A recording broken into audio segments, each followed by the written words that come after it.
Hello! So today I'll be showing you how we did our DIY terrazzo floor.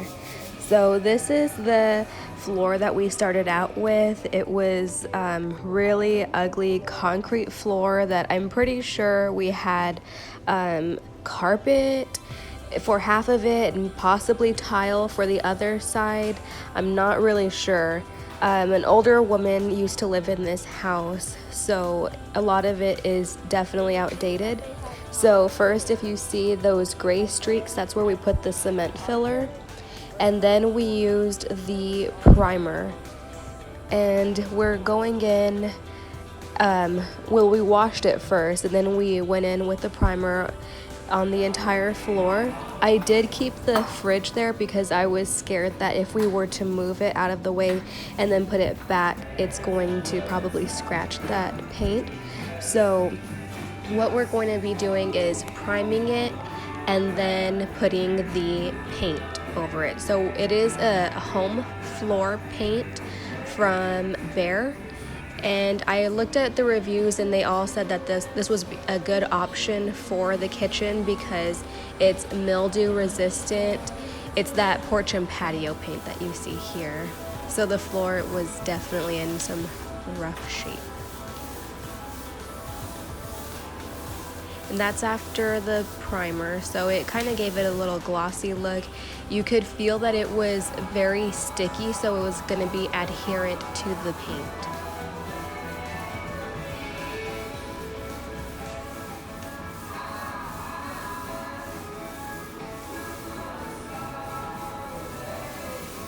And then next is the actual paint. So that's one coat and it was extremely streaky. So it was definitely more streaky than I thought it was going to be. A lot of the people that were using this paint, they had gray as their paint color, but since we had white on dark cement, I think that's why it was so streaky. Also, I guess the brush that we're using is not the best quality.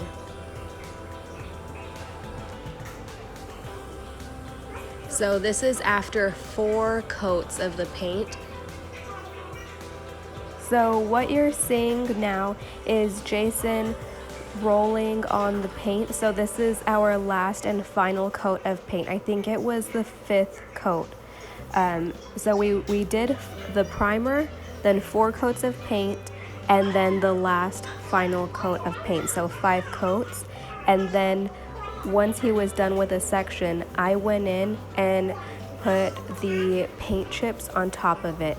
So those paint chips were made by putting sample, like we got these sample paints and then painted parchment paper and then scratched the surface so they would become chips, and most of them came out in like a really satisfying film, and then we would cut it irregularly shaped so it looked a little more natural instead of a little too organized. Instead of just having squares, we wanted it to be kind of irregular shapes like real terrazzo.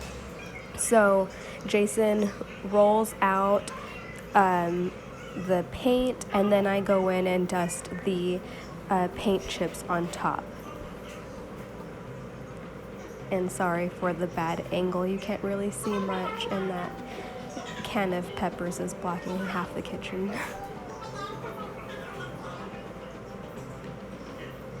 So I think the easiest way to do this would be to kind of throw it up and then let the chips land naturally, because if you think about it too much, you'll see some spots that look a little too busy, some spots that look a little too empty. So the best thing to do is just throw it to the sky and then let it land by itself.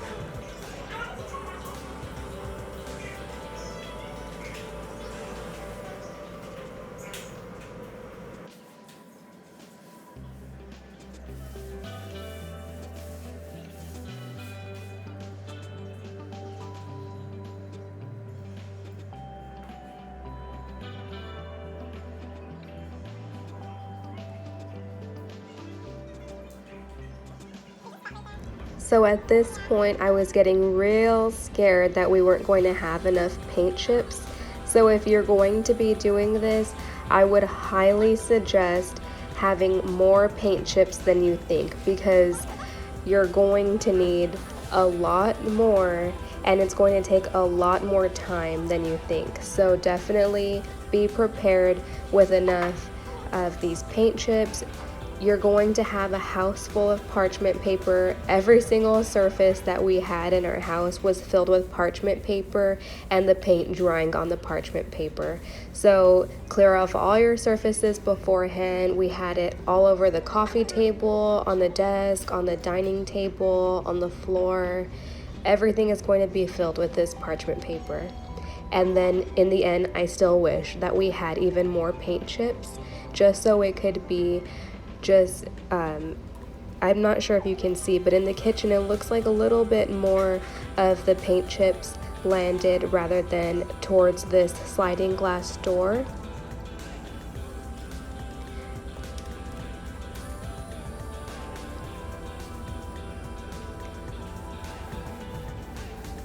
And then if you see that we do have some streaks right now, in the end it does kind of subside. You won't be able to see it as much. And I wasn't expecting a complete clear surface just because we didn't go in with a sander and sand the surface before. But if I were to do it again, I think I would go ahead and rent that floor sander, or possibly do the acid etching on the concrete just so it can have a little more bonding effect to the primer and thus the paint.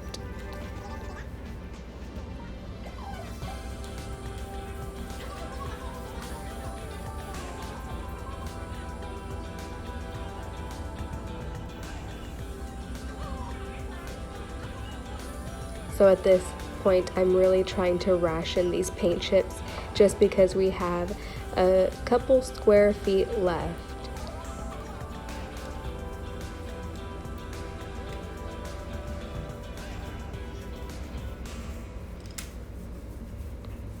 And like I said, it did take a lot of time, but I think that the result was definitely worth it. I think anything was better than the ugly concrete floors that we had. So even if it's not perfect, and it's definitely not, I still would highly recommend this. Like I said, if you're going to do this, you have to dedicate a lot of time with cutting these paint chips. It is hard work, but it's such a fun result in the end. It definitely has a Pinterest feel to it.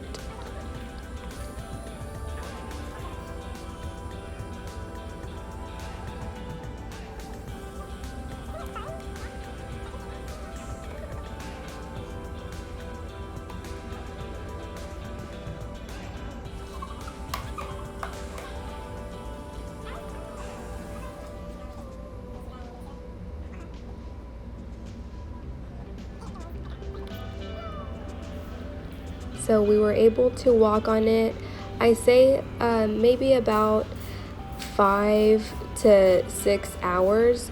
It's still, you can feel that it's not 100% bonded, but we had to go in and kind of press on the paint chips that were sticking out. And then here we have the sealer that we have in a spray bottle because we didn't want to go in with a roller. Oh, here's Jason trying to get the tape all across the kitchen.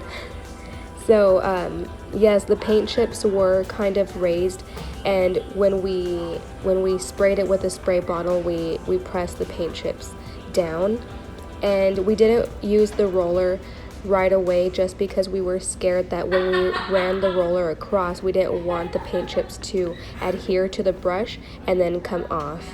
So the first coat of sealer we did with a spray bottle entirely, and then later on when we did the regular coats of sealer, we did use the paint roller.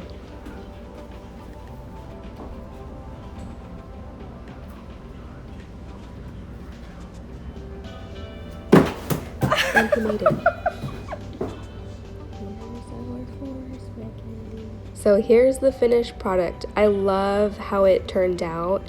it looks so much better than it did before, and I love the paint colors that we chose. We did this goldenrod, this emerald green, and this teal, which actually match the wall that we have right there, that yellow and the blue, and it goes along with our color palette. So I definitely recommend this. It's not easy, but it's so worth it. Thank you for watching.